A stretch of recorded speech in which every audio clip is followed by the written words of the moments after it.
물론 여긴 국민 라디오.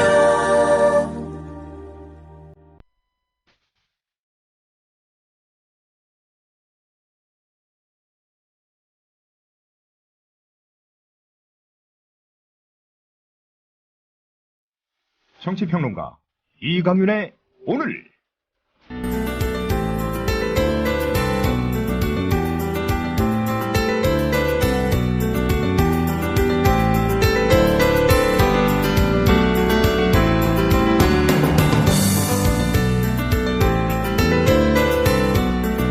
안녕하십니까, 이강윤입니다. 7월 23일 수요일 시작합니다. 아이 잃은 부모들의 눈물이 비가 되어 내린다. 친구 잃은 아이들의 눈물이 비가 되어 내린다. 하늘의 별이 된, 노란 별이 되어 밤하늘을 항해하는 아이들이 오늘 비로 내려 엄마 아빠를 찾는다. 서울시청 앞 분향소, 누군가 매달고 간 노란 리본에 적힌 글귀입니다. 그 리본이 비에 젖고 있습니다. 엄마 아빠가 아이들을 만나러 안산에서 백리길을 걸어 지금 오고 있습니다. 오늘은 세월호 참사 99일째입니다. 잠시 후에 시작하겠습니다. 부장님, 대리운전은 뭐 부를까요? 아, 대리운전 블랙박스 주는 1800-6606 대리운전이 있지 않은가? 아, 20회 이용시 블랙박스를 주는 1800-6606 블랙박스 대리운전이요? 그럼 검색창에 블랙박스 대리운전을 검색해보게. 홈피에는 다양한 사은품들도 있다네. 저기 부장님, 블랙박스 대리운전에서는 국민TV에 후원도 한다면서요. 자네도 블랙박스도 주고 후원도 하는 1800-6606 이용하게. 역시 대리운전은 1800-6606.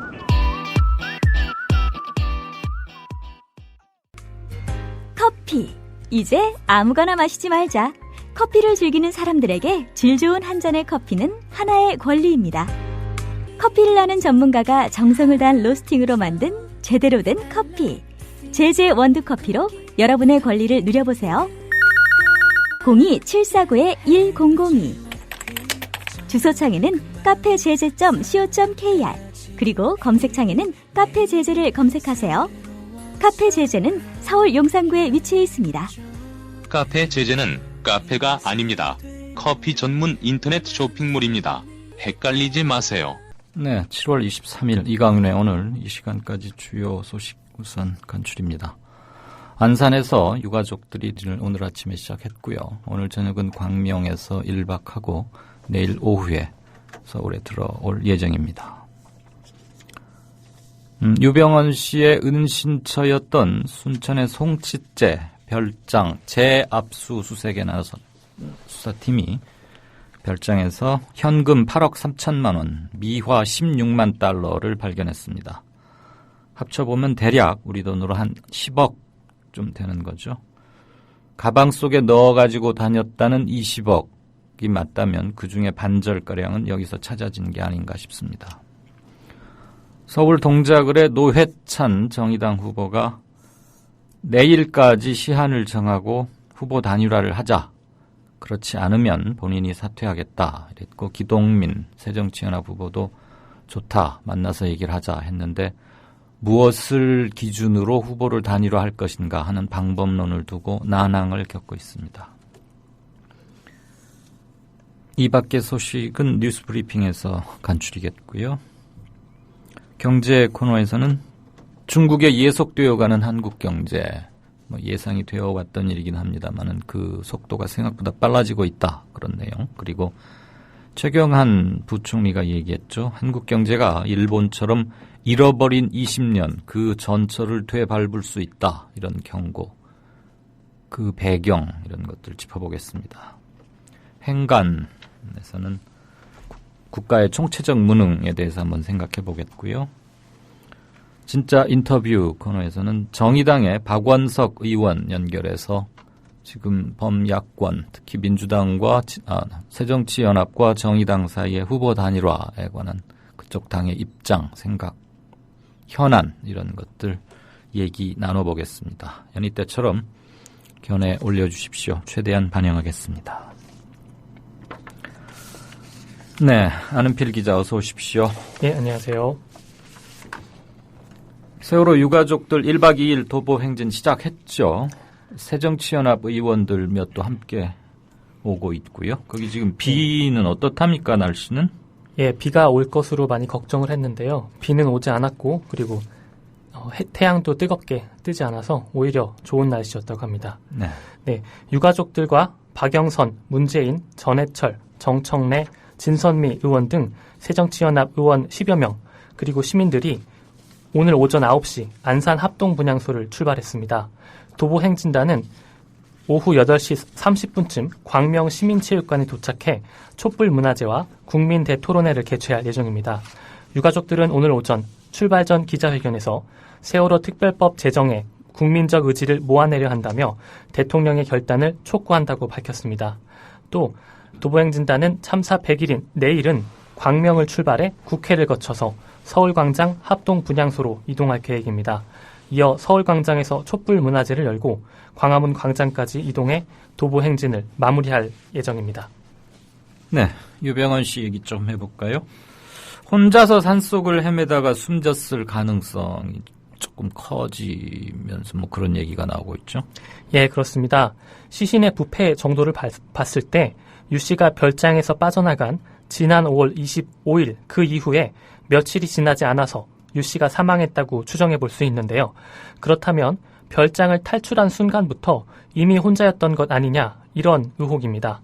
이는 별장에서 도망치던 당시에 유 씨의 운전기사 역할을 했던 양회정 씨가 따로 도주를 했던 점, 또 유 씨의 유류품에 휴대전화나 안경 이런 것들이 없었던 점들로 설명이 가능하다는 겁니다. 즉 휴대전화와 안경을 챙길 틈도 없이 급박하게 도주하는 상황이었다는 해석입니다. 하지만 순천경찰서는 송치째 휴게소 주변을 55회에 걸쳐서 연인원 8,000명을 동원해 정밀 수색했었다라고 밝혔는데요. 수색에는 유 씨 속옷 등의 채취를 맡게 한 탐지견도 당시에 동원이 됐습니다. 그런데도 유 씨의 행적을 찾지 못했다는 점이 또 쉽게 이해가 되지 않는 대목입니다. 그러니까 검찰이 순천 송치째 별장을 덮친 게 5월 25일. 네. 그리고 재미교포인 신모 여인이 영어로 뭘 항의하고 하면서 시간을 벌어주는 약 30분 사이에 유병헌 씨는 뭐 뒷문, 일테면 그런 쪽으로 튀었다. 뭐 이런 얘기죠. 네. 그리고서 그때부터 혼자 움직였을 가능성이 높고 그날로부터 불과 수일 사이에 사망하지 않았겠느냐라는 게 지금 요점인 거죠? 예, 그렇습니다. 이건 어디까지나 추론입니다. 네. 네. 휴대전화나 안경이 없었다는 게 무슨 뭐 혼자서 헤매다가 사망하는 것에 방증이 되기는 조금 객관성은 떨어져 보이고요. 어쨌거나 그런데 지금 이런 것들을 밝힐 근거가 대단히 희박하다는 게 앞으로 향후 수사의 문제겠죠. 국과수가 어젯밤만 해도 빠르면 오늘 중에 유 씨의 사망 원인을 발표할 수 있을 것이다. 그래서 어젯밤부터 각사 언론 기자들이 서울 신월동 국과수 앞에서 이른바 뻗치기, 밤샘 철야 대기 주재를 했는데 내일이나 모레쯤으로 사망 원인 발표를 늦추겠다고요? 무슨 곡절이 있는 겁니까? 예, 국과수는 모든 인력을 투입해서 가능한 한 빠른 시일에 유 씨의 사망 원인을 발표하겠다고 이렇게 밝혔었는데요. 하지만 이 부분이 조금 늦어지고 있는 것 같습니다. 늦어지고 있는 구체적인 이유에 대해서 아직 밝히고 있지는 않는 상황입니다. 경찰청 관계자는 국립과학수사연구원이 유 씨의 사망 원인을 내일 오후나 모레 오전쯤 발표할 예정이라고 전했습니다. 또 국과수는 유 씨 시신을 부검해 목 졸림 자국이나 흉기 사용 흔적, 장기 상태 등을 살폈으나 시신이 이미 많이 부패한 상태에서 육안으로 관찰할 수 있는 흔적이 발견되지 않아 명확한 사인을 밝혀내지 못한 것으로 전해졌습니다.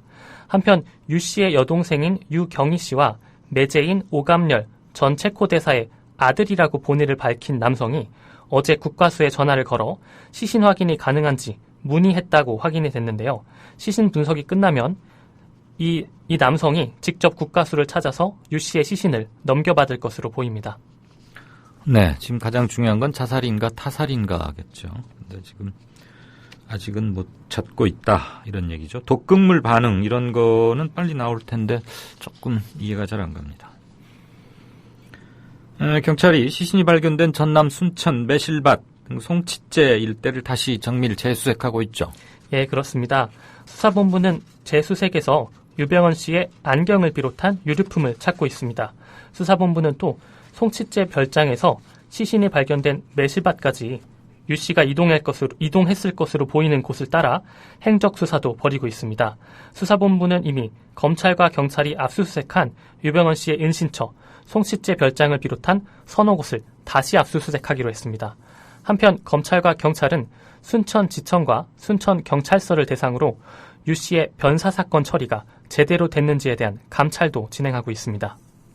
네, 어제 아침에 경찰에 유병헌 시신 확인 이게 발표되면서 뉴스가 온통 여기에다 빠져버린 바람에 실은 중요한 몇 가지 것이 묻혔는데 그 중에 하나가 의료 민영화 반대에 관한 것이었죠. 지난 1월부터 시작했으니까 이제 한 7개월 접어들어가는데 그 서명이 지금 총 140만 명에 이르렀고 그런데 특이한 건 어제 하루에만 67만 명이 참여를 했다고요? 이게 예. 어떻게 해서 이렇게 지금까지 했던 거에 반수가량이 어제 하루에 서명을 하게 된 겁니까? 네. 병원이 호텔, 수영장 등 영리 부대 사업을 할 수 있도록 허용하는 의료법 시행규칙 개정안 입법 예고가 어제 끝났습니다. 그런데 이 사실이 알려진 어제 단 하루 만에 67만 명 정도가 반대 서명에 참여한 것으로 나타났습니다. 보건의료단체연합은 오늘 지난 1월부터 의료 민영화를 위한 의료법 시행규칙 반대 서명을 받은 결과 140만 명이 서명에 동참했고 어제 하루만 67만 명이 서명에 참여했다고 밝혔습니다.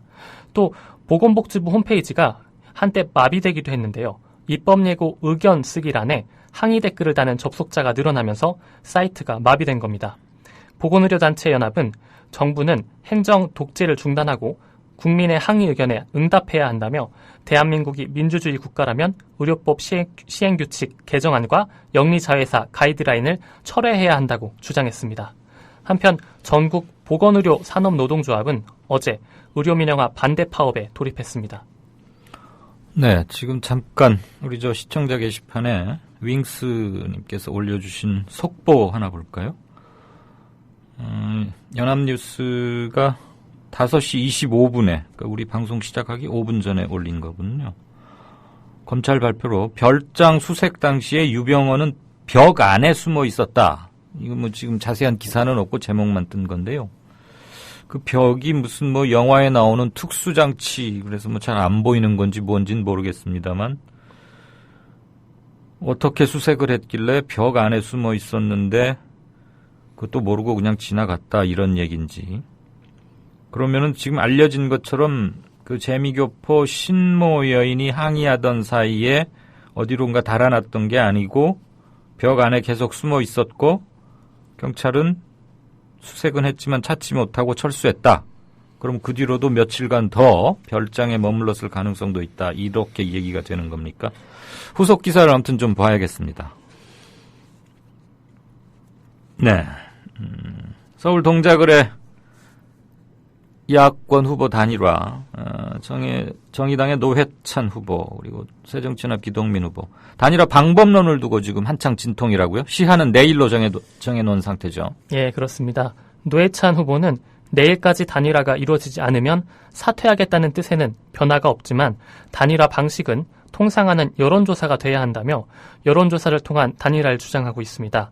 반면에 기동민 후보 측 총괄선거대책본부장인 진성준 의원은 여론조사를 실시하기 위해선 최소 2일이 소요된다면서 단판의 방식 외에는 단일화를 성사시킬 수 있는 방법이 없다라고 밝혔는데요. 두 후보는 오늘 오후에 만나서 단일화 방식에 대해 논의했지만 결국 합의에 이르지 못했습니다. 오늘 1차 협상 후에 노 후보는 다시 만나 논의할 것이다 라고 밝혔고요. 기 후보도 진솔한 얘기를 나눴다며 이후 과정에서도 최선을 다하겠다고 말했습니다. 네, 뭐 여론조사를 하려면 최소한 하루 정도, 최소한 하루 반 정도의 시간은 필요하고 한데 만약에 할 용의가 있다면 무엇으로 할 건지, 그리고 여론조사로 한다면 최소한의 객관적 기준 중에 하나는 충족시킬 수도 있는데 또 지지부진하다가 날짜를 넘기고 이렇게 되는 건 아닌가 모르겠습니다. 아무튼 양당의 정치 수싸움 볼만할 것 같습니다. 이따 진짜 인터뷰 코너에서 박원석 의원과 좀 더 얘기 나누죠. 황우여 사회부총리 겸 교육부 장관 후보자, 뭐 이것저것 의혹들이 또 제기되고 있네요. 선거 거쳐서 검증이 좀 된 사람이다 그랬는데도 뭐 여러 가지 소리가 나오고 있어요. 예, 그렇습니다. 황우여 후보자가 새누리당 대표 시절에 해운 회사들로부터 3천만 원의 정치 후원금을 받은 것으로 드러났습니다. 국회 교육문화체육관광위원회 소속 새정치연합 배재정 의원이 중앙선거관리위원회 자료를 분석한 결과를 발표했는데요. 황 후보자가 새누리당 대표이던 지난 2012년 2개의 해운회사로부터 1,000만 원, 또 지난해에도 4개의 회사로부터 2천만 원의 정치 후원금을 받았는데요. 이 가운데는 인천지검이 새누리당 박상은 의원의 해운비리 연루 혐의와 관련해서 조사 중인 회사가 포함되어 있는 것으로 알려졌습니다. 배 의원은 또한 황 후보자가 군 복무 시절 박사 과정을 이수했다고 주장했습니다. 배 의원은 서울대로부터 제출받은 자료를 분석한 결과 황 후보자가 해군 장교로 군 복무 중이던 지난 1972년과 73년 2년 동안 서울대 법과대학원에서 박사과정 4학기를 이수했다고 주장했습니다. 또 당시 황 후보자의 군 근무지가 서울과 포항이었다며 위수지역 이탈 의혹도 제기했습니다. 왜 이렇게 무슨 뭐 사법고시니 뭐니 이런 어렵다는 시험 붙은 사람들은 군대 다니면서 뭐 석박사를 이렇게들 잘 땁니까? 이거 이래도 되는 겁니까 진짜? 이전에 무슨 장관 후보자, 정종섭 안전행정부 장관, 네. 그분도 이랬죠? 예, 맞습니다. 네. 군대입니까? 대학원입니까? 그게. 어제 저희 이강윤의 오늘 끝날 즈음에 현지 조합원 겸 주민과 생생한 인터뷰를 통해서 소식 전해드렸었는데, 충돌 사고로 운행이 전면 중단됐던 태백선 일단 복구는 됐고 사고 원인 나왔습니까? 예, 철도사고 조사위원회는 사고를 낸 기관사가 경찰 조사에서 정지 신호를 보지 못하고 단선 구간에 진입했다 이렇게 진술한 것에 따라서 일단은 기관사 과실로 인한 사고일 가능성으로 보고 있습니다. 조사위는 또한 자동열차 제동장치가 정상적으로 작동했는지의 여부도 조사하고 있는데요. 자동열차 제동장치는 열차가 정지 신호를 무시하고 통과할 때 자동으로 멈추게 하는 장치입니다. 사고를 낸 관광열차에도 장착이 돼 있었던 것으로 확인됐습니다. 조사위는 정확한 사고 원인을 규명하기 위해 열차의 블랙박스격인 열차 운행기록 장치도 정밀 분석 중입니다. 한편 태백선은 밤 사이에 복구 작업을 마쳤고요. 오늘 오전부터 열차 운행이 정상 재개됐습니다. 네. 가수 김장훈 씨가 단원고 학생이었죠. 고 이보미 양. 그 가수가 네. 꿈이라 그랬나요? 예. 노래 참 잘했던 것 들은 기억이 나는데, 그 이보미 양이 불렀던 노래에다가 자신의 목소리를 입혀서 뭐 듀엣곡을 만들었다고요? 예, 그렇습니다. 가수 김장훈 씨는 오늘 자신의 페이스북에 내일 세월호 100일 추모 문화제가 잘 돼야 한다. 이유가 너무 많다며 이 양과 함께 부른 듀엣곡 거위의 꿈의 티저 영상을 공개했습니다. 김 씨는 이승환 씨, 포크의 신 자탄풍, 내 손가락의 피아니스트 이희아, 클래식 연주자들, 유명 시인들과 명사들의 신앙송 등 다채롭고 재밌고 감동적인 추모 문화제가 될 것이라며 보미와의 첫 듀엣 공연 하늘과 땅의 듀엣 보미가 천국에서 행복해하겠죠 라고 말했습니다. 세월호 100일 추모 문화제는 내일 저녁 7시 서울 광장에서 열립니다. 그 김장훈 씨는 섭외하거나 연락하기 힘듭니까? 우리 지난번에도 한번 안 기자에게 섭외 한번 시도해보라 그랬는데. 한번 접촉해 보겠습니다. 우리 저 연예인 쪽하고는 약해요? 아는 사람이. 예. 김장훈 씨는 좀 바쁘죠? 한번 해보십시다. 네. 저도 연예인 한번 전화라도 해봅시다. 이건 또 뭔 소리입니까? KBS는 정말 그 뭐죠? 바람 잘 날이 없어요. 어제는 뭐 다큐 3일 뭐 CP 무슨 CP가 이상한 소리 하더니 KBS 기자가 일배 인증을 했다. 그러니까 내가 일배다 이 소리입니까? 일배 인증을 했다는 얘기는? 일배 인증이라는 건 자신이 일배를 사용하고 있는 이러이러한 사람이다라는 거를 일배를 사용하고 있는 다른 유저들한테 공개를 그러니까 하는 그런 내가 일배다라고 네. 커밍아웃 했다 이 말입니까? 예, 그렇다고 볼 수 있습니다. 네. KBS 기자 맞아요? 이게 확실하진 않은데요. 어쨌든 이 글을 쓴 사람은 어떻게 된 사연이에요, 도대체? 예, 자신을 KBS 보도국 기자라고 밝힌 사람이 일배 사이트에 글을 올렸습니다. 이제 일배 인증이라는 거는 자신이 무슨 일을 하는지 혹은 어떤 사람인지를 일배의 다른 회원들한테 공개적으로 밝히는 걸 의미하는데요. 네. 우리 회사 망했다라는 아이디로 올라온 이 글에는 KBS 기자 수첩과 KBS 신분증, 명함 등이 놓여 있고 영수증 뒷면에 일배, 우리 회사 망했다 등의 글귀가 써 있었습니다. 이 글을 올린 사람은 자신의 글에 댓글을 달고 KBS는 카메라를 들고 일어난 하나의 정치 집단이다. 또 문창극 후보 사태는 안타깝다. 방송국이 중립적인 입장을 지켜야 하는데 그게 쉬운 게 아닌 것 같다. 괜히 제사의 권력이라고 하는 게 아니다. 라는 등의 글을 올렸습니다. KBS 내부에서는 이 글을 올린 사람이 보도본부의 기자가 맞다 아니다 의견이 엇갈리고 있는데요. KBS 관계자는 기자 수첩은 누구나 가질 수 있다며 기자로 단정 지을 수 없다고 말했습니다. 하지만 또 다른 관계자는 해당 기자 수첩에 보도본부 기자들의 이름과 전화번호가 기재돼 있어서 쉽게 구할 수 있는 것은 아니라고 말했습니다. 이렇게 말하면서 누가 아예 가방을 잃어버렸을 수도 있는 것 아니냐라고 덧붙였습니다. 네, KBS 기자 수첩을 공개했군요. 네. 기자들이 들고 다니는 그 조그만 스프링 달린 그 손 안에 들어갈 만한 사이즈의 수첩. KBS 뭐 그 기자 수첩이나 신분증, 명함 여기에 이름 같은 건 공개가 돼 있었답니까? 사진으로 그 겉면을 찍어서 올렸기 때문에요. 네. 자세한 내용까지는 아직 나와 있지 않습니다. 아니 뭐 명함은 겉면, 속면이 있는 게 아니잖아요. 예, 근데 사진의 각도라든지 그런 것 때문에 정확하게는 아직 안 나온 것 같습니다. 별별 일이 다 있군요. 김장훈 씨 한번 연락해 보십시다. 예, 알겠습니다. 네, 뉴스 브리핑 정리하느라고 애썼습니다. 네, 고맙습니다. 네, 지금까지 뉴스K 국민TV 뉴스의 안은필 기자였습니다. 여보, 국민TV 조합비 이제 낼 때가 됐다고 하는구만요. 오, 그래요. 그 국민TV도 개국하고, 그 뉴스K도 하던지. 달달이 11,000원 내는 거 맞죠? 11,000원만 내지 말고 좀 더 혀. 이 새싹에 돋아날 때는 물을 충분히 줘야 하는겨. 아이, 근데 인터넷으로 하려니까 보통 어려워서 뭔. 공정 언론을 꿈꾸는 미디어 협동조합 조합원이 해야 할 일. 조합비 납입입니다. 매달 고정 납입 어려우신가요?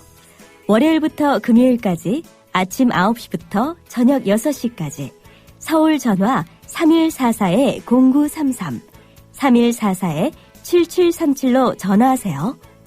사무국 요원들이 친절하게 안내해드리겠습니다. 서울 전화 3144-0933 또는 3144-7737. 여기는 진짜 언론, 미디어 협동조합입니다.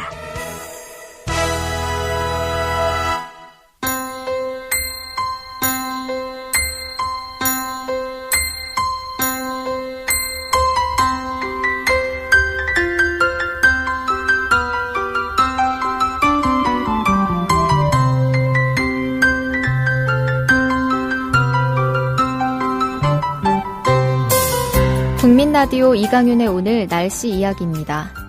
오늘 남부지방은 폭염이 기승을 부리는 반면 중부지방에는 장맛비가 내리고 있습니다.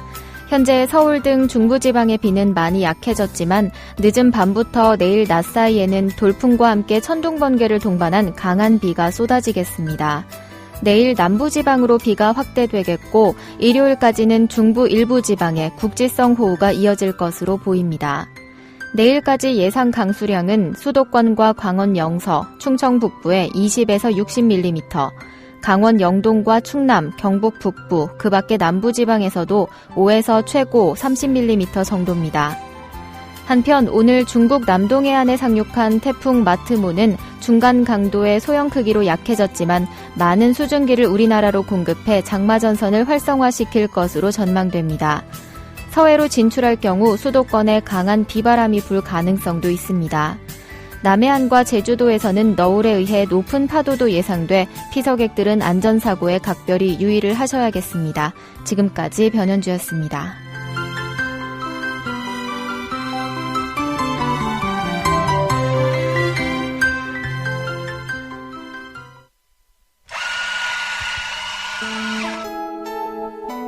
조합원을 위한 만남의 공간, 국민 카페를 아시나요?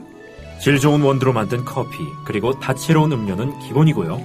각종 공개 방송, 우리 사회의 건강한 지식인이 펼치는 따뜻한 특강이 펼쳐지고요. 그거는 저 목사님이 신도들 많고 믿으십시오 할 때라든가 정부의 논법은 믿음의 문제가 아니고 특히 이 안보는 하나의 수리자 학이다. 즉 과학이라고 얘기를 했습니다. 특히 최재민, 김민기의 DD쇼가 열리고요. 지금은 굉장히 자유인 같은, 자유롭고 내가 한 시민으로서 내가 어떤 말이든 할 수 있는 사회가 됐으면 좋겠고. 서울 마포구 월드컵로 37 미디어 협동조합이 세운 카페 국민 카페로 여러분을 모십니다. 네, 미리 듣는 뉴스K 황준호 팀장 안녕하세요. 안녕하십니까. 오늘 뉴스K에서만 볼 수 있는 뉴스는 뭡니까? 뉴스K에서만요? 네. 예, 있습니다. 삼성전자 백혈병. 네, 반올림? 예, 로 사망하신 분이 또 다른 분이 계신데요. 아니, 네. 사실 여러 분 계시지만. 그렇죠, 예. 오늘 부주기를 맞으신 분이 있습니다. 제가 정확히 이름은 지금 기억이 안 나는데, 황모 씨인데요. 구주기, 9년. 예, 예. 아, 오래됐군요. 네. 예.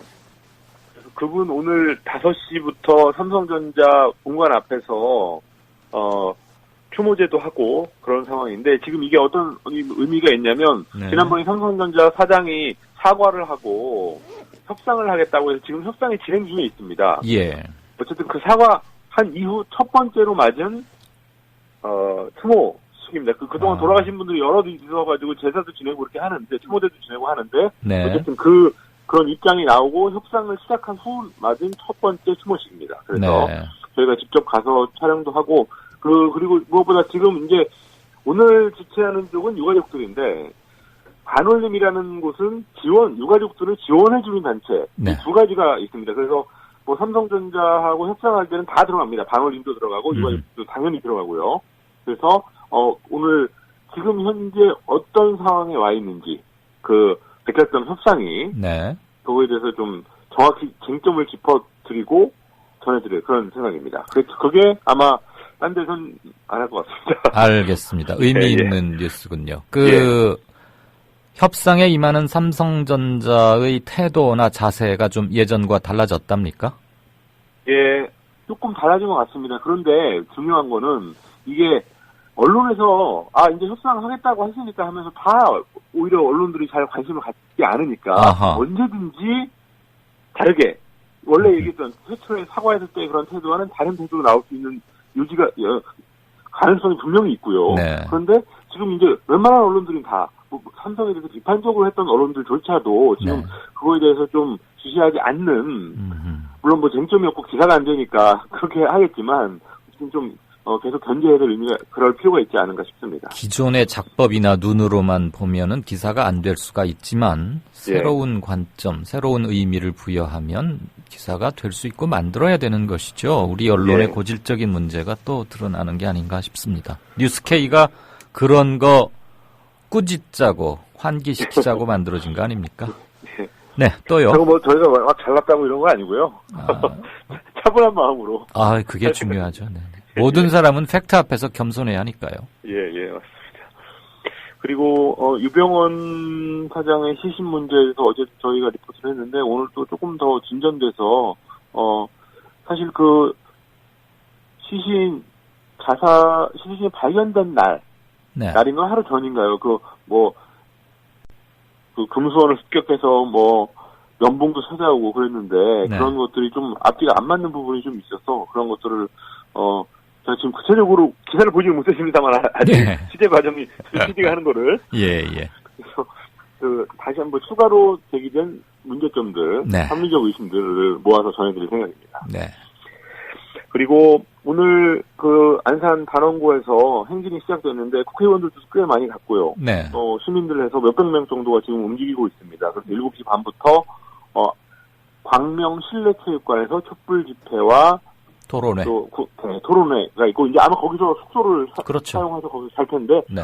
저희가 중계 카메라가 현장에 가서 그 상황도 알려드리고, 내일 100일이라서, 네. 오늘하고 내일 집중적으로 세월호 100일, 그동안 어떻게 되어왔고, 뭐가 문제였고, 특별법은 어떻게 할 건가, 이런 거에 대해서 집중적으로 전해드릴 예정인데요. 일단 오늘은 그 중계 카메라를 보냈습니다. 오늘 내일 똑같이, 요즘 계속 저희 중계 카메라가 세월호 단신공성장을 가고 있는데, 오늘도 네. 역시, 그렇게 할 생각입니다. 알겠습니다. 예. 그리고 국회 정치권 소식, 권은희 과장 문제에 대해서 오늘 뉴스타파가 새롭게 몇 가지 추가로 의혹을 제기했고요. 그런데, 새누리당에서 그걸 가지고 공격하는 것은 그렇게 하는 걸 텐데, 네. 이쪽에서 해명을 잘 안 하는 분위기더라고요. 예, 권은희 후보 측이 효과적인 자료나 이런 걸 내놓지 좀 못하고 있더군요. 예, 그렇습니다. 네. 그래서 그런 상황도 좀 전해드리고, 물론 뉴스타파의 보도에 대해서 좀 다르게 생각하시는 분들도 많고, 네. 그렇다는데, 그런 걸 떠나서, 예. 어쨌든 이런 게 제기가 됐으면, 아니라고 하는 게 훨씬 더 자신감 있는 모습이 아닐까. 네, 적극적인 방증 자료를 내놓음으로써 뉴스타파가 일정 부분, 요 점은 잘못됐다라고 시인할 수 있는 근거를 줘야 되는데, 이번에 추가 폭로한 것은 오히려 첫 보도보다 더 아프겠던데요. 그렇습니다. 특히 오피스텔 그 부분은 네네. 아플 수밖에 없는 부분인데 그래서 왜 그런지는 모르겠지만 프레임에 빨려 들어갈 거다 이렇게 생각하는 건지 당락을 떠나서 권은희라는 괜찮아 보였던 정치적 자원의 데뷔 과정이 이런 것들로 얼룩이져서는 앞으로의 정치인 권은희에게도 별로 좋을 게 없는 거죠. 그러니까 그렇습니다. 이 국면에서 적극적으로 성실하게 그리고 잘못된 점이 있으면 솔직히 딱 밝히는 것도 저는 중요한 용기라고 생각이 들더군요. 어제 같은 경우에 새누리당 김태호 최고위원이 강원도 소방관들 연결식에 가가지고 기념사진을 찍는 장면이 나왔는데 그때 물론 그 장면은 정말 잘못된 거였지만 김태호 최고위원은 바로 SNS를 통해서 잘못했다라고 인정을 했던 게 오히려 신재철 국교특위위원장 같은 경우는 이상한 카톡 보낸 거에 대해서 끝까지 버티고 있는데요. 오히려 그러면서도 논란이 커지고, 그런 건데 사실 김태호 최고위원 같은 경우는 한번 욕은 먹었지만, 그냥 끝난 거 아닙니까? 그렇습니다. 그러니까, 호미로 막을 것 가래로 못 막는다는 얘기, 구구절절이 옛날이나 지금이나 다 통합니다. 예. 그리고 야권연대 오늘 2시 반에 기동민 후보하고 노회찬 후보가 만났는데 결론을 못 내렸고요. 네. 근데 방식에 있어서 신경전을 하고 있는 것 같은데, 근데, 이걸 통찰력 있게 이렇게 설명해주는 분은 없는 것 같고, 일단은 저희도 상황을 전달해드리는 정도밖에 안 될 것 같습니다. 현 단계로선 그렇죠. 저희는 참고로 이따가 박석원 정의당 의원하고 인터뷰할 겁니다. 예. 이런 내용들 가지고 오늘 찾아뵙겠습니다. 고생 많으시겠습니다. 이따 텔레비전 뉴스로 보죠. 예, 감사합니다. 고맙습니다. 지금까지 뉴스K 황준호 팀장이었습니다. 유병헌이 죽은 게 확실한가? 확실해도 문제, 확실하지 않아도 문제. 왜냐? 확실할 경우 그간 대통령께서 똥볼을 여러 번 자신격이 되니까. 어제 JTBC. 자, 그동안요 대통령 유병헌 얘기 참 자주 했습니다. 수사당국 강하게 압박하면서 마치 수사를 진두지휘하고 있다 이런 인성까지 주기에 충분했는데요. 한번 얘기 들어보시죠. 5월 27일 국무회의. 유병헌 일가를 겨냥해서는 일가가 국민 앞에 반성하고 진상을 밝혀야 함에도 불구하고 6월 1일 개신교 행사. 유병헌 일가가 법망을 피해 도망 다니면서 국민들을 기만하고 6월 2일 수석비서관 회의. 유병헌 일가의 도피 행각은 우리나라 법 질서를 근본적으로 훼손하는 것으로. 그리고 6월 10일 국무회의. 유병헌이 법의 심판을 받도록 해야 한다고 역설. 모든 수단과 방법을 검토해서 반드시 법의 심판을 받도록 해야 할 것입니다. 자, 대통령 이 발언 나온 직후에 네 번째 지시 나온 직후에요. 정부는 바로 그날로 군까지 이례적으로 유병헌 검거 작전에 투입하기로 했습니다. 그 다음 유병헌이 사체가 발견된 이후인 6월 30일 수석 비서관 회의. 사법당국과 정치권, 국민들이 모두 힘을 합치면 비호 세력들의 힘이 빠져서 결국 잡히게 될 것입니다. 유병헌에 대해서 끝까지 추적해서 반드시 책임을 물어야 할 것입니다. 시신 발견한 지 무려 18일 뒤에 나온 발언입니다. 민망하시죠? 이제부터는 유병헌 사체가 아닐 것이라는 추정. 우선 검찰이 내세운 유병헌 사체가 맞다는 근거는 어제 7월 21일 저녁 경찰청으로부터 순천서 발견된 사체와 그간 검경 수사활동으로 기 확보한 유병헌의 DNA와 일치한다는 국립과학수사연구원의 감정 결과를 구두로 통보받았습니다.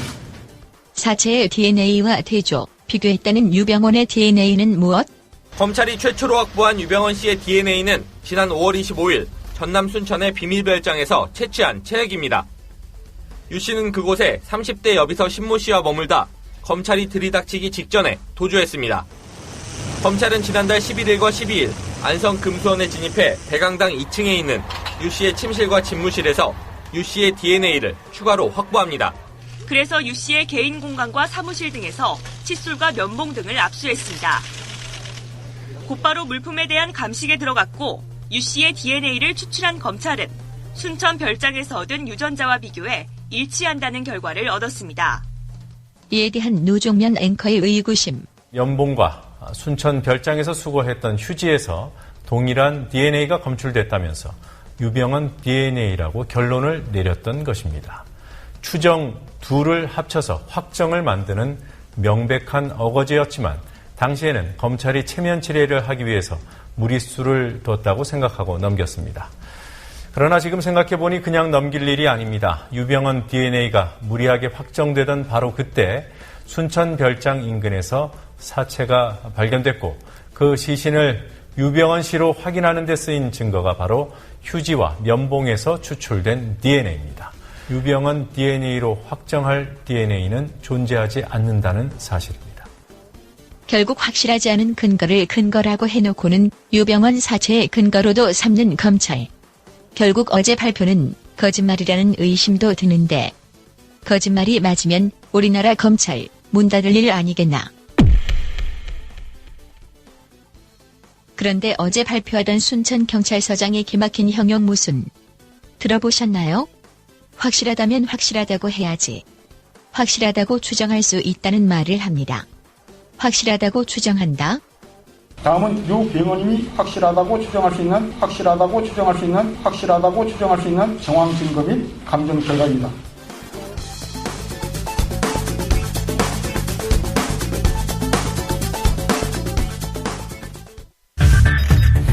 이강윤의 오늘. 이제는 정가 산책으로 함께합니다. 정치권 동향 생생하게 풀어드릴 분은요. 네, 한국일보 양정대 기자. 안녕하세요. 네, 안녕하세요. 동작을 재보선 단일화. 아직 별 진전 없죠? 예, 그렇습니다. 오늘 오후에 새정치민주연합의 기동민 후보와 정당의 노회찬 후보가 단독으로 만났습니다. 만나서 이제 의견 교환을 했다고 하는데요. 그 회동이 끝나고 나오면서 아직까지는 확정된 게 없다. 아직까지는 진전이 아직은 없는 상태다. 이렇게 설명을 했다고 합니다. 네. 다들 청취자분들도 아시겠지만 어쨌든 정의당 쪽에서는 먼저 노회찬 후보가 사실상의 여론조사를 통한 단일화를 이제 제안을 한 상태고요. 예. 거기에 대해서 새정치민주연합의 기동민 후보는 이게 시간상으로 여론조사를 통해서 하기가 힘든 만큼 이 결단을 통해서 후보자들 간의 결단을 통해서 또 양당 지도부의 결단을 통해서 단일화를 매듭짓자 이렇게 주장을 하고 있는데 어쨌든 방법상에서 양측의 입장이 지금 엇갈리는 그런 상황이고요. 네. 이게 지금 추후에 더 만날 계획이 있느냐 이런 질문을 했는데 아직 확정된 건 없지만 어쨌든 단일화를 위해서 노력하겠다 이렇게 두 후보가 공히 얘기를 했다고 하고요. 노회찬 후보 같은 경우는 시간상으로 보면 내일 오전 9시 정도가 협상의 데드라인이다. 뭐 이렇게 지금 얘기를 했다고 합니다. 그 여론조사가 뭐 만병통치약이나 전가의 보도는 아니고 네. 정확하게 감별해낼 수 있는 잣대가 아닌 것은 맞지만 그래도 참고해 볼 수 있는 주요 참고 자료는 되는데 네네. 그럼 기동민 후보 측에서는 단판을 뭘로 가지고 하자는 얘기래요? 일단 기동민 후보 쪽에서 얘기하는 단판의 의미 이것과 함께 사실은 지금 새정치민주연합의 이제 새정치민주연합 지도부의 이 태도가 굉장히 애매모호합니다. 예. 어제 사실 노회찬 후보가 그러니까 내일까지 24일까지 단일화가 이루어지지 않으면 본인이 이제 사퇴하겠다 이렇게 밝히지 않았습니까? 네. 이게 결국은 이제 이 사퇴의 배수진을 치고 결국은 적극적으로 협상에 나서겠다 이런 취지라고 읽히는데요. 예. 그런데 묘수였죠, 묘수. 그렇죠. 그런데 이제 기동민 후보가 오늘 기동민 후보 쪽에서 아침에 한 얘기는 이게 이제 당에서 전략 공천을 통해서 선정한 후보이기 때문에 네. 이 후보 단일화 협상에 사실상 내가 임의로 나서기는 힘들다라는 취지고요. 네. 그래서 결국은 당 지도부에서 이 정의당 지도부와 그 단판을 지어달라. 그러면 그에 따르겠다 당인으로서 이제 이런 취지의 얘기를 진성준 그 상임선대본부장이 얘기를 했는데 잠깐만요, 양 기자님. 그게 명분이 있거나 타당한 얘기입니까? 일테면 네네. 경선을 거치지 않고 당에서 전략적으로 아무개를 내보내야겠다 해서 나온 사람이기 때문에 나 혼자 못 정하고 진퇴 여부를 당에서 그러니까 내보낼 때도 당에서 정했듯이 네. 만약에 단일화를 하겠다는 것은 기동민이가 물러날 수도 있는 거 아닙니까? 쉽게 말하면 그렇죠. 노회찬이 물러날 수도 있고 네네. 그러니까 이거 나를 내보낸 것도 당의 수뇌부였으니 단일화도 당 수뇌부가 정하라는 얘기가 맞습니까? 내 말 이걸 왜 묻냐면 만약에 당내 경선을 거쳐서 허동준 누구 등등 다 붙어가지고 기동민이 당내 예비고사에서 1등 그래서 됐어요. 그런데 노회찬 후보가 단일화 하자고 했어요. 그러면은 당 수뇌부하고 얘기 안 하고 자기 환자 해도 된다 이 말입니까? 저한테 뭐 물으시는 질문의 취지는 예, 전달이 됐죠. 예, 충분히 전달이 됐는데요. 나는 그게 그 말씀 예. 드리기 전에 한 예. 가지 조금 이제 참고하실 만한 내용을 좀 말씀을 드리면 예.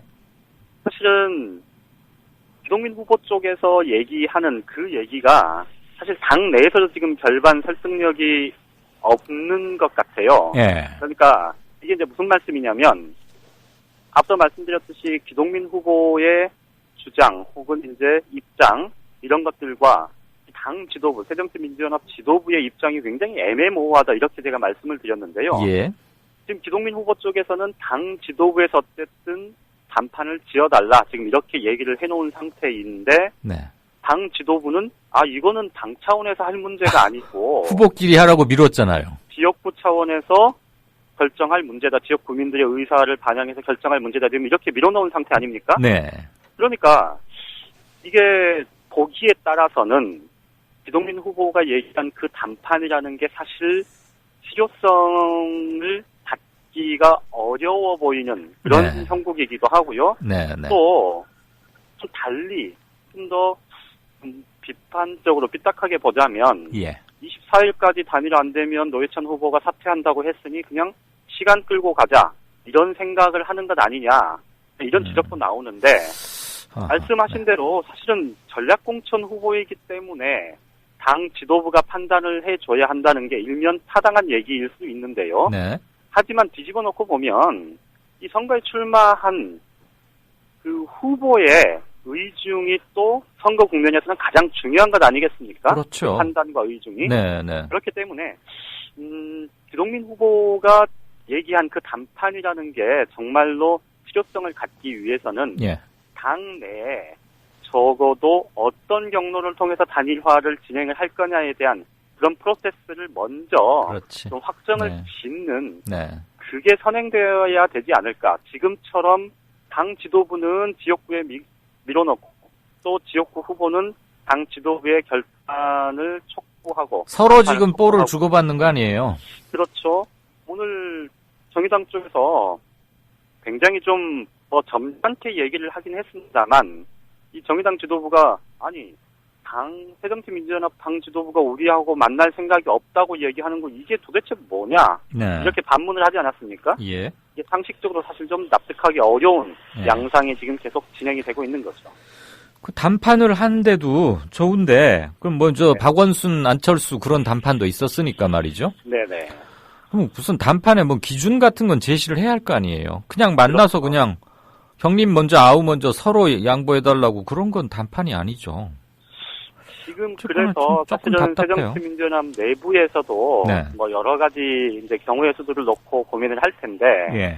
오늘 제가 기동민 후보 지역구에 내려가서 그러니까 서울 동작을에 가서 지금 현지 선거운동을 하고 있는 한 실무자하고 제가 통화를 해봤는데요. 네.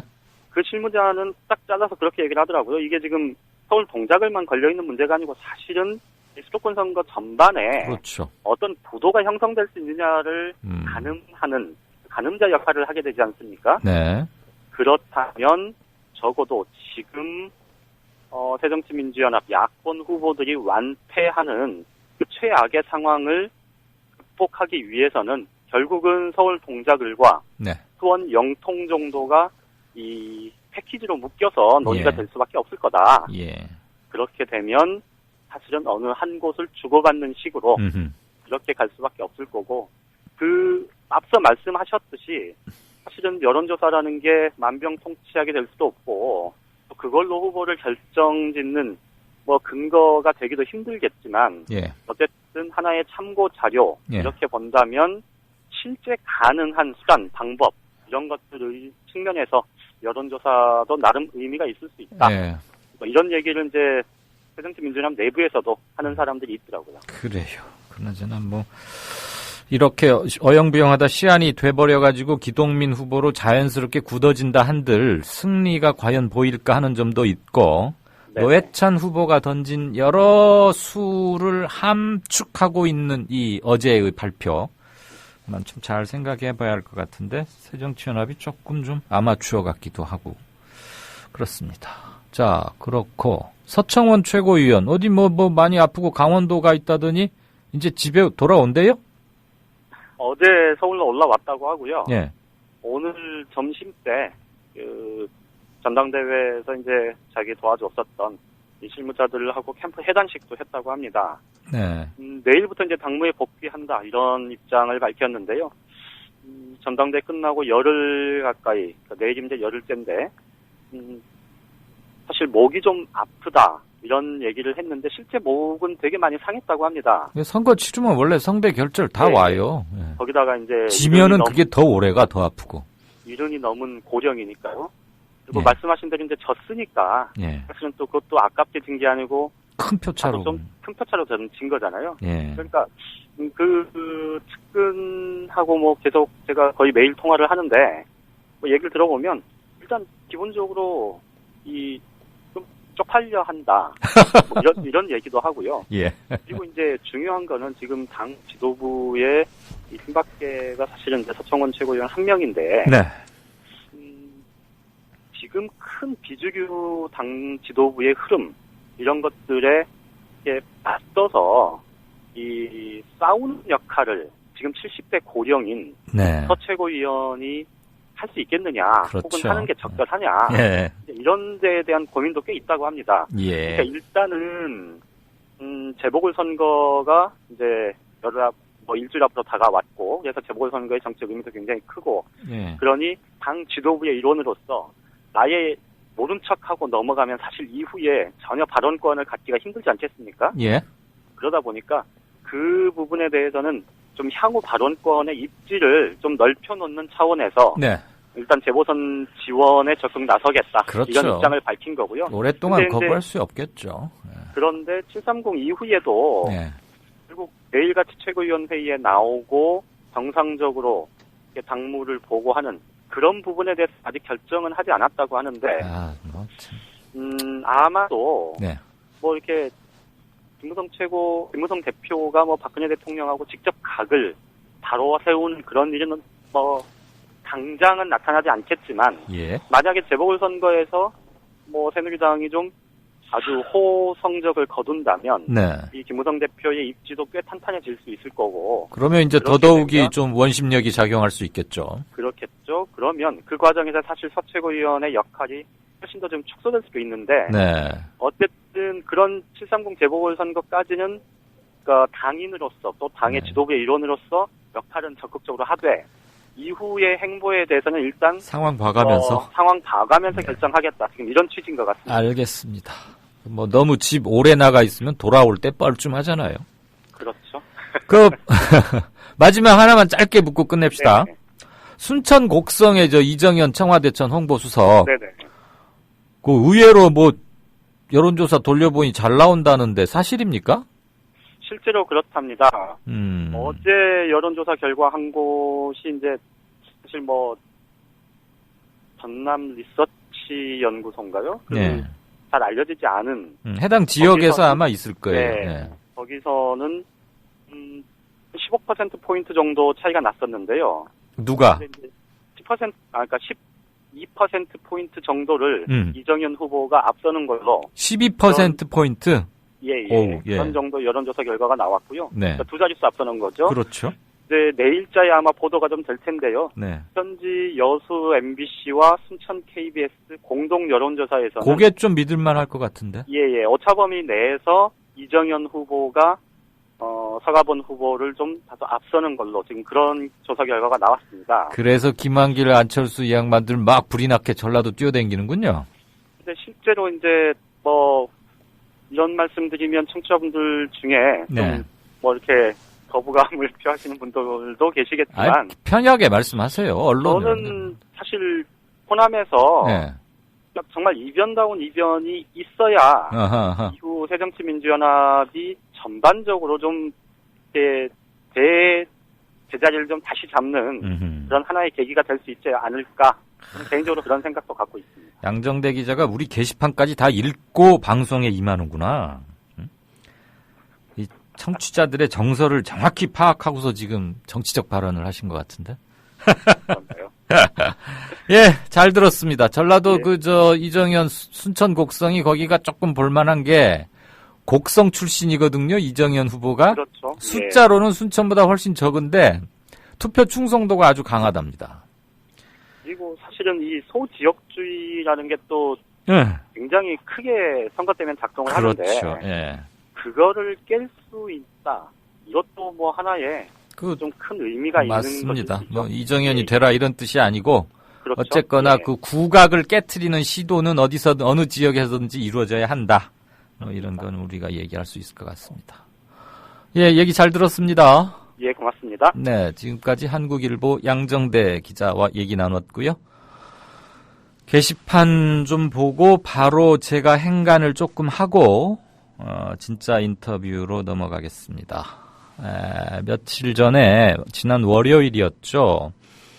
어느 청취자께서 양파 무안에 전라남도 무안에 황토 양파로 만든 양파즙이다. 우리 김지환 목포 조합원께서 만들어 듣는데요. 그러면서 요즘 지금 양파가 대풍이어가지고 아주 크게 값이 폭락하고 무안은 대표적인 그 양파의 산지 아닙니까? 양파로 만든 여러 가지 음식들, 심지어 뭐 거기 한우가 그 양파 먹여서 키운 한우 그래갖고 또 뭐 유명도 하고 그러던데 길거리에 이렇게 수확을 해서 쌓아놔도 훔쳐가는 사람도 없답니다. 그럼 이거 생막 밭에서 캤는데 상해버리지 않겠습니까? 요즘처럼 비 오고 뭐하고 하면. 그 농부들 얼마나 또 심정이 찢어지겠어요. 참 문제인데 해마다 반복되는. 어쨌거나 그래서 우리 조합원님들 물론 게시판에 올라와 있고 보셨겠지만 제가 꼭 좀 소개 말씀을 드리고 싶었는데 이걸 그날 깜빡 놓쳤어요. 그래서 제가 그날 댓글로 내일 방송해 드리겠습니다. 그 내일이 어제였습니다. 그런데 어제도 그만 그 유병헌 때문에 그만 이거 놓쳐가지고 오늘은 제가 이걸 막 찾아서 말씀드립니다. 가격 이런 거를 제가 택배비 포함 45,000원이라고 하고요. 한 팩은 120ml, 한 상자에 150개쯤 들어간답니다. 주문은 떡이맘이라고 쓰시는 분 010-7610-7478 010-7610-7478 문자 달라고 하시네요. 그 게시판 조금 앞으로 좀 수고스러우시겠지만 좀 앞으로 넘겨서 한번 보시면 좋겠습니다. 네, 소개가 늦어서 죄송합니다. 떡이맘님 그리고 김지환 조합원님 제발 속 상하지 않고 양파가 위에 아주 좋다는데 서로 좋은 일이 되었으면 좋겠습니다.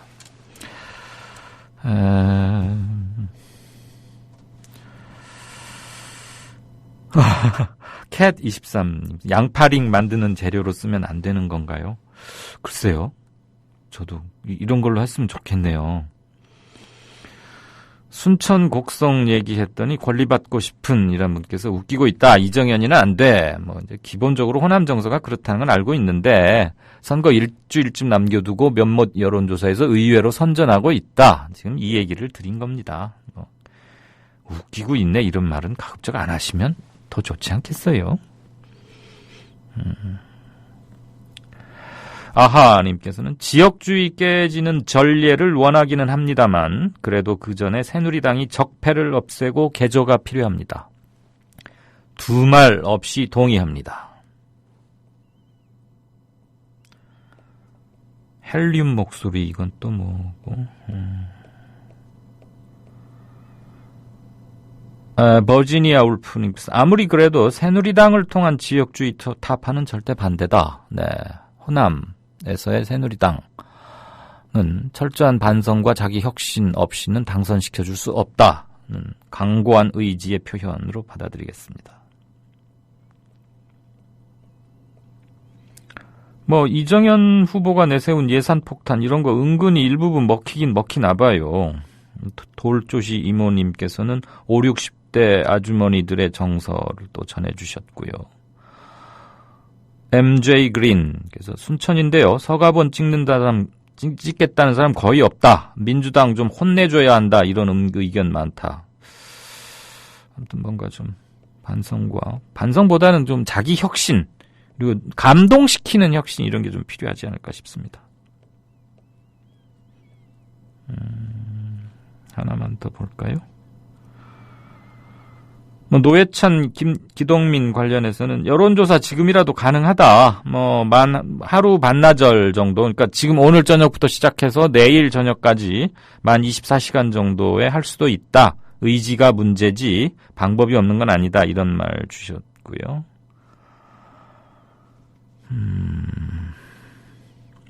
노회찬 의원 개인적 인기가 대단하군요. 어쨌거나 동작을은 그 공천 과정에서 좀 불필요한 무리수와 잡음이 많이 노출돼서 그랬고 조금 안타까운 점이 있죠.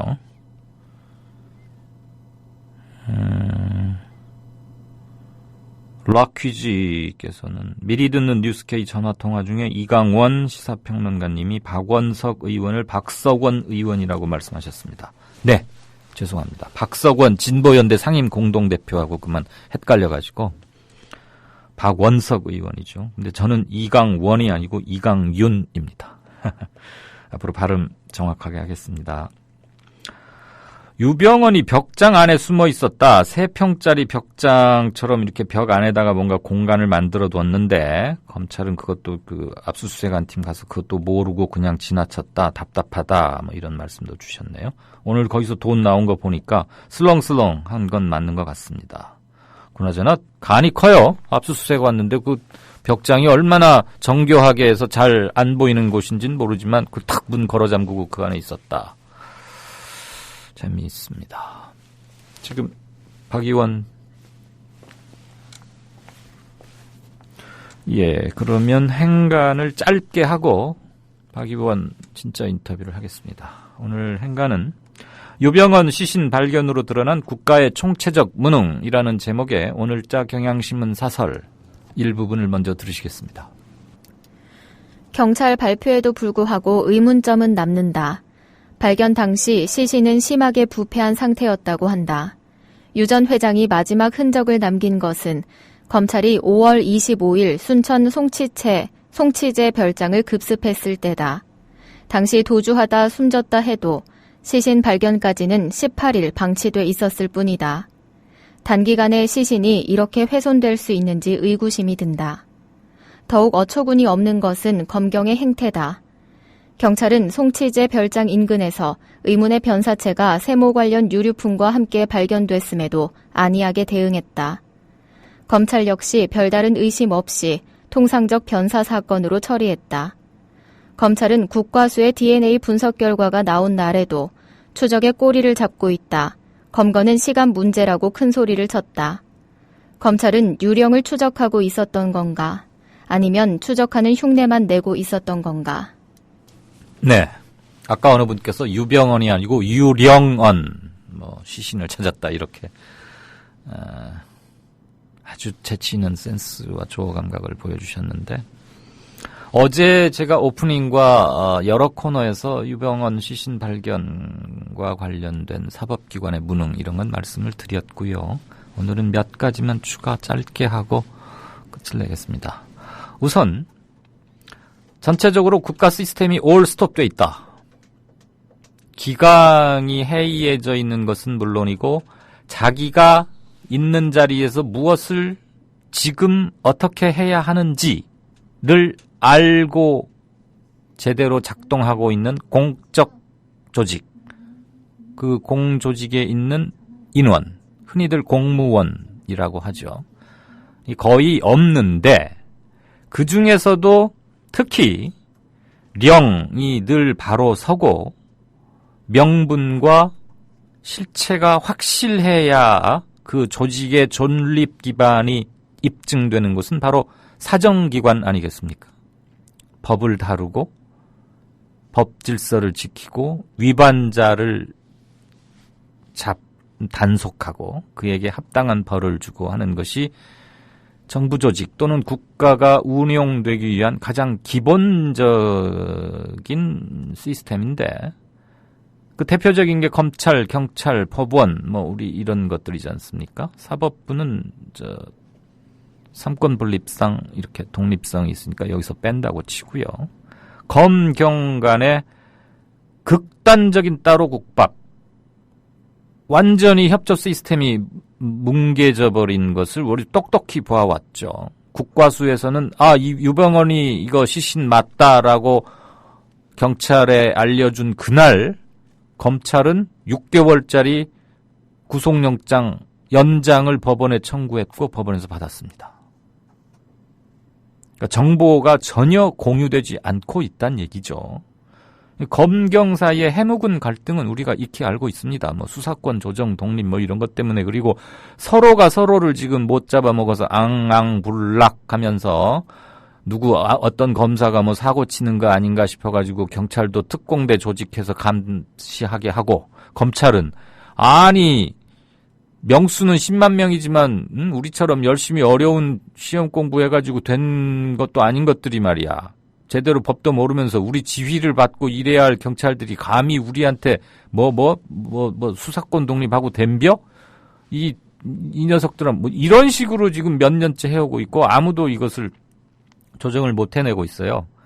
그러니까 이번에 검경이 별동대처럼 해가지고 순천 급습할 때도 정보 세고 그래서 어디로 가는 것 같다 그래가지고 경찰 내부에 흘려주는 놈이 있는 것 같다는 둥 그러면서 오죽하면 순천 경찰들한테 알리지도 않고 순천 송치제 별장 가서 압수수색하고 했지 않습니까? 그렇지만 결국 눈 뻔히 앞에 두고 벽장 속에 두고 놓쳤네요. 경찰은 또 어땠습니까? 이번에도 주민들이 신고해서 시체 저기 있다고 알려줬어요.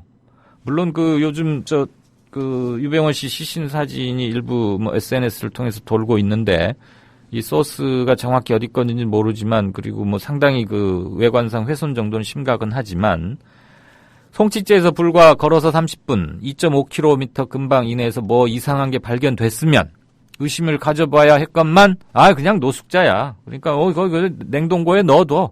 국과수에다가도 이상한 노숙자나 나왔는데 신원 확인 천천히 하세요. 이러니까 40일 걸렸던 거 아닙니까? 한마디로 세월호 이후로 100일이 지나가고 있는데 하나도 달라진 건 없다라는 게 어저께도 검경이 합동으로 우리에게 보여줬습니다. 유병헌이 잡는 과정에서 전시 행정의 표본입니다. 연인원 140만 명을 동원했습니다. 한 사람 잡으려고 반상회 열었습니다.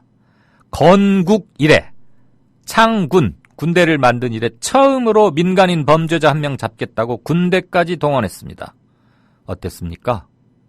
죽은 지 40일 된 사람 잡겠다고 150만 명이 반상회다 뭐다 뒷북치고 온갖 군대 쑤시고 다녔지만 하나도 못했어요. 세월호 때도 4월 16일 그날도 마찬가지예요. 부산하게 움직이는였죠. 헬기도 띄우고 뭐 도지사도 가고 해경청장도 가고 도대체들 가서 뭘 하겠다고.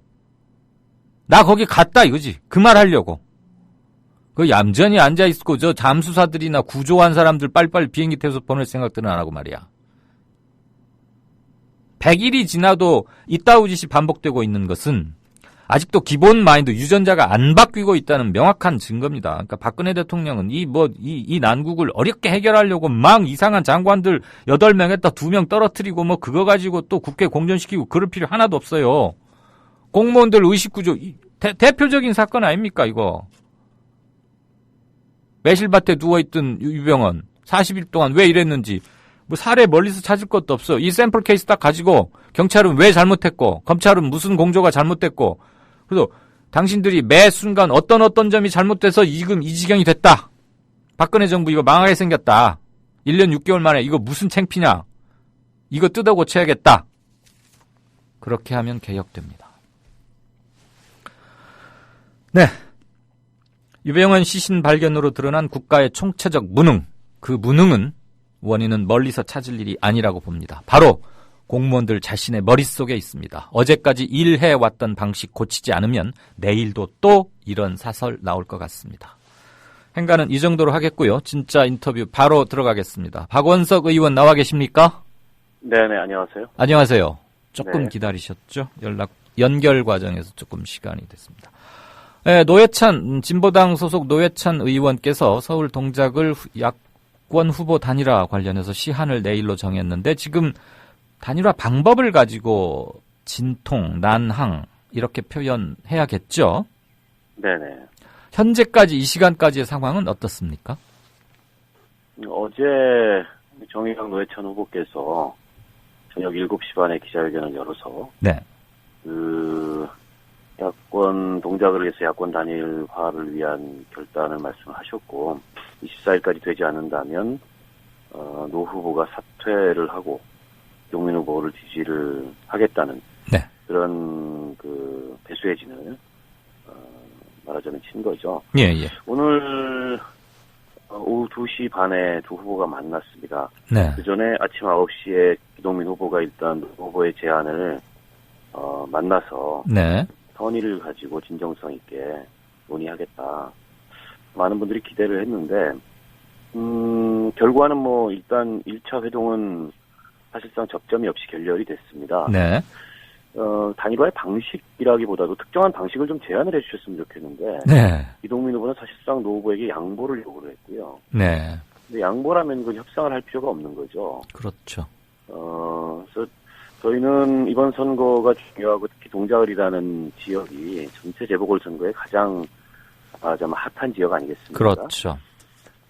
거기서 꼭 이길 수 있는 후보로 단일화를 해야 되고 그 이길 수 있는 후보가 누구인지 객관적 방식을 통해서 검증을 하자. 네. 그래야 이제 지지자들도 결집시킬 수 있고 네. 확장성을 가질 수 있다. 지금 이제 며칠 안 남은 상황에서 전례로 봤을 때 가장 객관성을 가질 수 있는 그 결정 방식은 여론조사다. 네. 이것까지 제안을 했습니다. 근데 네. 여론조사 시간이 없다 이렇게 말씀하시는데 그렇지가 않고요. 네. 새정 의지의 문제 같아요. 방법은 찾으려면 있을 수야 있겠죠. 새정치민주연합이 이번에 전략공천 후보를 결정할 때는 뭐 오후 2시에 시작해서 밤 8시, 9시까지 여론조사를 했던 전례가 있고요. 네. 저도 의지의 문제로 느낍니다. 그리고 기동민 후보는 계속 이제 자기가 전략공천 후보이기 때문에 네. 당에서 책임있게 방법에 대해서 결정을 해달라는데 당은 또 한사코 회피를 하고 있습니다. 후보가 알아서 해라. 예. 근데 이게 누구도 결정하지 않는 이런 가운데에서 노회찬 대표의 사퇴를 기다리는 거 아니냐, 시간을 끌면서. 네. 저희는 이런 느낌을 받았고요. 지금 이제 전국적으로 뿐만 아니라 수도권에서는 특히 제1야당이 새정치민주연합의 전패 이런 것들이 예상이 되지 않습니까? 예. 이런 상황에서 과연 지금 김한길, 안철수 두 지도부께서는 선거 승리가 목표인 건지 네. 아니면 자신들이 했던 공천의 정당성을 끝까지 지키고 당내에 이루어져야 한 세력 갈등의 긴장을 유지하는 것이 이번 선거의 목표인 건지 상당히 의문입니다. 예. 노회찬 후보의 진정성이나 여러 가지 향후 정치적 변화 등을 감안한 전격 제안은 이제 어느 정도 행간을 읽을 수 있겠는데 기왕이면 투표용지 인수에 들어가기 전인 21일 전에 시한도 아예 그때로 정하고 좀 더 서둘렀더라면, 즉 시계를 지금으로부터 한 너댓새 이전으로 돌려서 시작했더라면 어땠을까 하는 아쉬움도 좀 있단 말이죠. 예, 물론 뭐 그렇게 할 수도 있었을 겁니다. 네, 근데 그때는 일단 타이밍을 넘겼고. 정의당에서는 그래서 그 전이 야권연대의 골든타임이라고 얘기를 했던 거고, 네. 당대당 협상을 즉시 열자 이런 제안을 했는데 새정치민주연합에서 묵묵부답하거나 거부를 해왔던 거죠. 네. 저희의 애초 방침은 이건 이제 개별 후보 차원에서 캠프 차원에서 하는 것이 아니고 예. 이번 그 선거의 공천은 어느 당이든지 상향식 공천이 아닌 전략 공천을 했지 않습니까? 예. 그러면 그건 당이 책임지는 것이 이치에 맞다. 이게 이제 저희의 주장이고 입장입니다. 그래서 당대당으로 얘기를 하자. 네, 사실 새정치민주연합의 그 후보들은 모두 다 이제 당의 결정을 따르겠다. 당의 결정에 따를 수밖에 없다. 이런 입장들이에요, 전부. 네. 아니, 그거는 전략 공천을 받은 후보이기 때문에 상당한 무리를 일으키면서 해당 지역에 있던 뭐 다른 원외위원장을 밀어낸다거나 이런 방식으로 왔기 때문에 그 후보가 자신의 어떤 거취와 단일화 문제에 대해서 자율적으로 결정할 수가 없는 거죠. 예. 모든 면에서 이거는 당 차원에서 협상을 하는 게 맞는데 정의당의 당대당 협상 제안을 무슨 바꿔먹기로 새정치민주연합은 얘기를 하시는데 그런 제안을 저희가 해본 적이 없고 네. 세월호 참사 이후에 열리는 첫 번째 국회의원 재보궐선거에서 예. 대한민국이 어디까지 얼마만큼 변화할 수 있고 그 희망과 주체를 어떻게 국민들에게 보여줄 거냐. 이게 이번 선거의 제일 중요한 의미라고 저는 봅니다. 예. 그러기 위해서는 그 야권도 혁신을 해야 되고 특히 이제 세월호 특별법 아직도 지금 공전이 되고 있는데 이 문제 어떻게 결론 짓겠다. 그리고 관피아와 같은 우리 사회에 쌓여있는 적폐들 네. 어떻게 원칙을 가지고 해결하겠다. 예. 2016년, 17년 정권 교체 어떻게 하겠다. 그 과정에서 야권이 어떻게 연대하고 협력하겠다. 이런 포괄적 그림 속에서 그걸 위해서 우리는 이번에 이런 야권 연대를 하겠습니다. 이게 이제 국민들에게 이해를 구하는 방식이거든요. 박 대변인님, 청취자들이 지금 박 대변인 목소리가 조금 잘 안 들린다고 조금 크게 말씀해 주십사. 이런 네, 크게 말하겠습니다. 네. 그게 이제 이해를 구하는 방식이고, 네. 국민들도 야권 연대를 수용할 수 있는 방식이라고 생각해요. 근데 새정치민주연합에서는 후보들이 알아서 해라. 그리고 선거에 들어가다 보면 나중에 자연스럽게 우열이 가려지면 정리가 되지 않겠나. 네.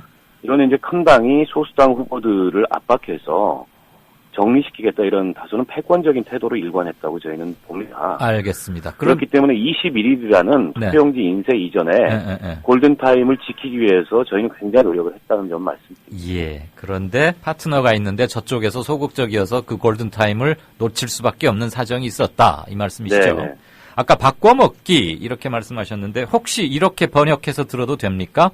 수원에서는 청호선 대표가 양보를 하고 그러니까 민주당 측에 양보를 하고 새정치민주연합에 그 대신 서울 동작을에서는 정의당의 노회찬 후보가 양보를 받는 이른바 뭐 한간에서는 이런 짝짓기를 많이 하는데 그걸 염두에 두고 한 발언이십니까?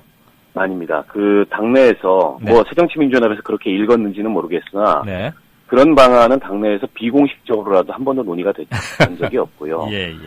천호선 후보는 정의당의 당대표입니다. 네. 근데 정의당의 당대표를 그렇게 카드로 쓸 수가 있나요? 그리고 천호선 후보의 지지율이 지난주 이번 주에 비해서 굉장히 많이 올랐거든요. 예. 한 2배가량 지지율이 오르고 있고 영통이라는 그 지역이 평균 연령이 29세입니다. 네. 아주 굉장히 젊군요. 젊은 도시고 네. 천하우선 후보에 대한 그 관심과 지지가 모이고 있고 예. 이런 상황에서 어떻게 그걸 당 대표를 주저앉히고 동작을 세우는 그런 협상을 하겠습니까? 알겠습니다. 그거는 새정치연합 일각에서 굉장히 근거가 없는 해석을 했다고 저는 봅니다. 한간에 그런 얘기들이 많이 있었기 때문에 또 들어 아시리라고 믿고요. 네네. 마지막 질문 하나 드리겠습니다. 네. 마지막 질문이어서 서운하긴 합니다만. 선거 때마다 이런 식의 단일화 논의가 나옵니다. 그 실효성을 두고도 의심을 하고 있고, 유권자들은 피로를 호소합니다. 네. 과정의 지지부진함도 그렇고, 단일화 이후에 정치적 임팩트도 의외로 크지 않고, 최근 3번의 선거에서의 패배도 많이 작용을 했겠죠. 네네. 적어도 통합진보당은 이제 북한 문제 이런 것 때문에 조금 그 사상, 철학의 스펙트럼이 크다면, 새정치민주연합과 정의당은 큰 틀에서 합당 또는 확실한 지금보다는 좀 더 강한 연대나 제휴 이런 것을 모색해야 되는 거 아니냐 이런 얘기들이 있는데 어떻게 생각하십니까? 그 합당이라는 것은 이른바 빅텐트론인데요. 네. 근데 그거는 뭐 저희로서는 사실은 생각하고 있지 않은 방안이고요. 진보정당은 진보정당으로서의 가치와 노선이 있다고 생각합니다. 네. 새정치연합이 갖고 있는 가치와 노선과는 분명히 다릅니다. 네. 다만 이 문제가 이렇게 불안정할 수밖에 없는 이유는 이 선거제도에 문제가 있습니다. 지금 현행 소선거구제 단순다수대표제 하에서는 결국에는 여당과 제1야당이 기득권을 계속 누릴 수밖에 없는 그런 구조고 1등이 아니면 모두 사표가 되는 이런 선거제도이거든요. 네. 얼마 전에 국회의장께서도 이런 승자 독식의 선거제도를 바꿔야 된다. 예. 그리고 비례대표제 같은 걸 확대하고 응대선거구제 같은 걸 도입을 검토해야 된다. 이런 제안을 하셨어요. 제헌절날. 네. 근데 두 큰 당은 뭐 아무 답변이 없더군요. 저희는 그런 선거제도 개혁이 지금 굉장히 필요하고 그게 정치의 다양성을 확대하고 국민들의 대표성이나 민의를 왜곡시키지 않는 그런 방안이다 이렇게 생각합니다. 물론 뭐 지금 현재 선거제도를 가지고서 우리가 선거를 치를 수밖에 없는 조건이고 양 당이 합의하지 않는다면 선거제도 개혁이 안 될 텐데요. 이게 농사짓는 농부가 뭐 밭만 타고 있을 수는 없는 거 아닙니까? 이런 상황에서도 결국에는 진보정당의 가치를 우리 국민들께 인식시키고 국민들의 지지를 얻기 위해서 진보정당 스스로도 지금보다 더 혁신하고 노력을 해야 된다고 생각하고요. 정의당이 지방선거 때까지만 하더라도 지지율이 미미했고 인지도도 굉장히 낮았습니다. 지방선거가 끝나고 이번 재보궐선거를 거치면서 의미 있는 변화들이 저희는 일어나고 있다고 판단을 하고 있고 그게 진보당 내부에서만의 사기 진작용 의미 있는 변화가 아니고 일반 대중, 정치 대중들에게 확실한 체감으로 다가갈 수 있도록 우선은 뭔가 좀 그렇게 되기를 저도 간곡히 바라겠습니다. 네네, 고맙습니다. 네. 말씀을 여기서 끊는 듯해서 죄송한데요. 말을 끼어들려는 것은 아니었고요. 물론 마무리를 해주실 시간이긴 했지만 하시려던 말씀은 다 청취자분들께 전달이 됐으리라고 보고. 마지막 그 말씀만 드리겠습니다. 정의당의 그 지금 재보궐선거에 나가 있는 후보들은 그리고 당은 이런 그 의미 있는 변화를 소중한 씨앗으로 생각하고요. 2016년, 17년에 그 정의당이 제3의 정치 세력으로서 확고한 어떤 기반을 우리 국민들 속에 뿌리내리고 야권이 함께 혁신해서 정치 교체, 정권 교체를 이루는데 헌신하겠다 이런 말씀을 드리겠습니다. 예. 그리고 기왕에 노회찬 후보께서 뭐 많은 정치적 함의를 갖고 있지만 선제적으로 그리고 진정성 있게 단일화를 제안한 것이니까 그거에 대해서 서로가 정말로 마음을 열고 감동까지는 아니더라도 뭔가 의미 있는 단일화를 이뤄내는 그래서 반새누리 전선을 희망하는 사람들에게는 하나의 희망을 줄 수 있는 그런 계기가 앞으로 24시간이 되기를 바라겠습니다. 네, 끝까지 최선을 다하겠습니다. 네, 오늘 말씀 고맙습니다. 고맙습니다. 네, 지금까지 정의당의 박원석 대변인과 얘기 나눴습니다. 또 하나의 공정 언론, 국민TV 뉴스. 한국의 오프라인 뉴스, 온라인 여론, 국민TV 뉴스에 접속하시면 한눈에 만나실 수 있습니다. 또 하나의 진짜 언론, 국민TV 뉴스. 뉴스.국민.tv, 미디어 협동조합 국민라디오, 국민TV의 자매 인터넷 신문, 국민TV 뉴스에 지금 접속하세요.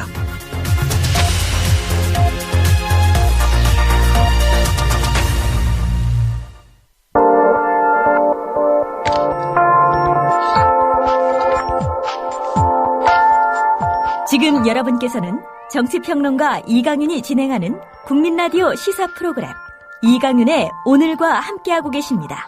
계속해서 오늘의 경제 쟁점을 짚어봅니다.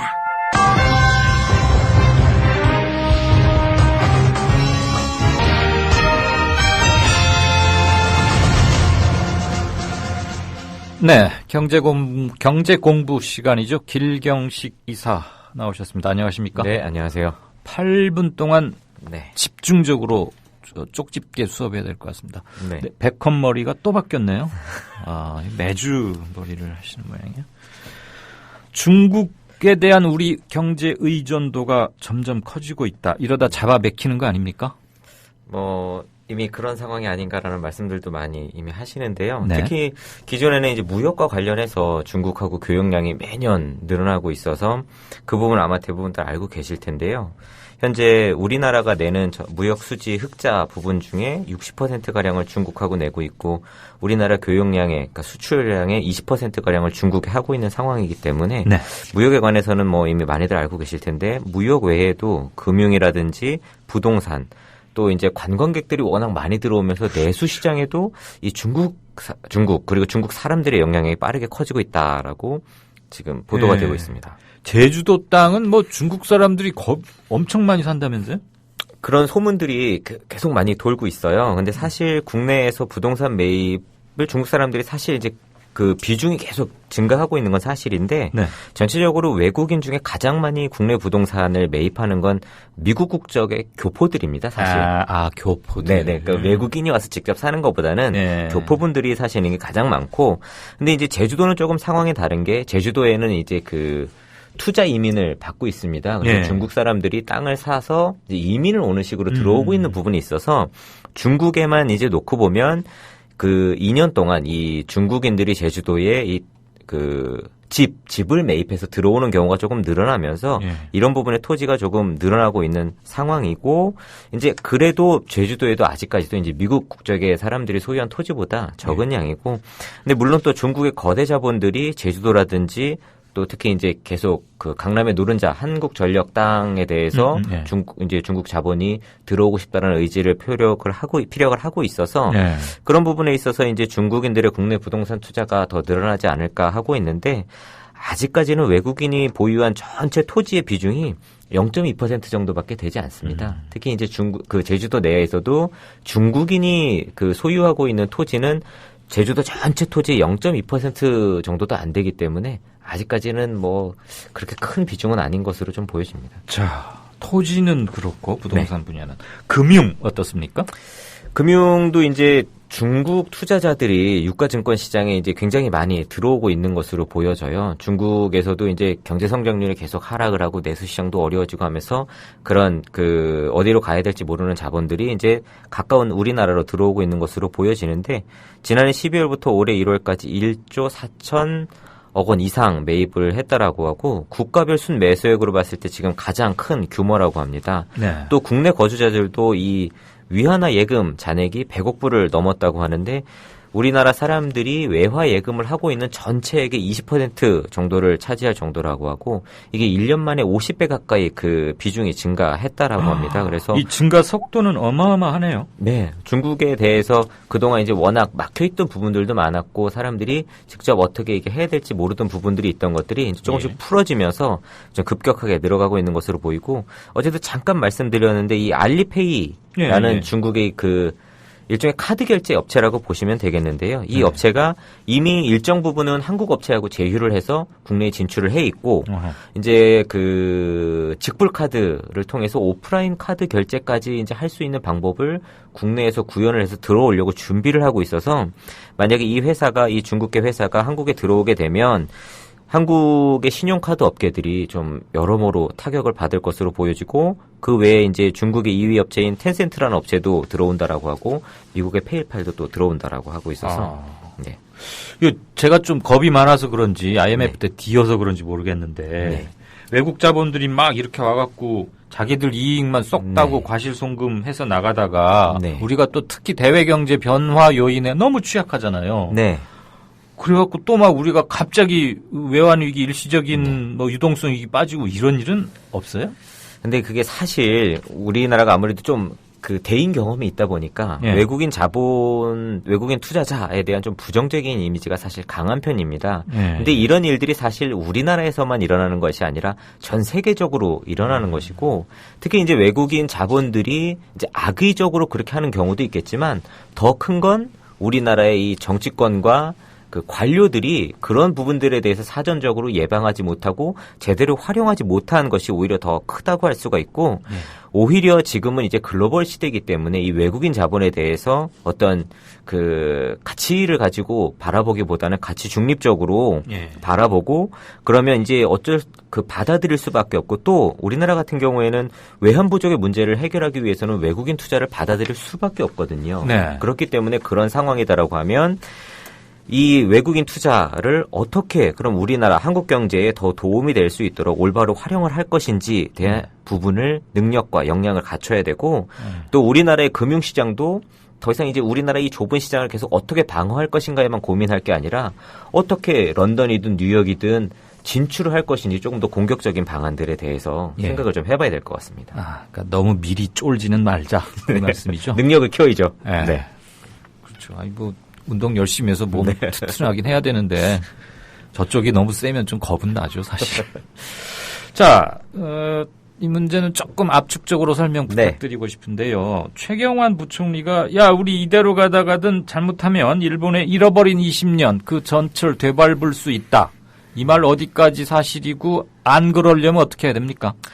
일단 이 말을 하는 사람이 도대체 현재 상황이라든지 국가의 정책에 대해서 자기가 뭘 하는지를 알면서 이런 얘기를 하는 건지 좀 의구심이 드는데요.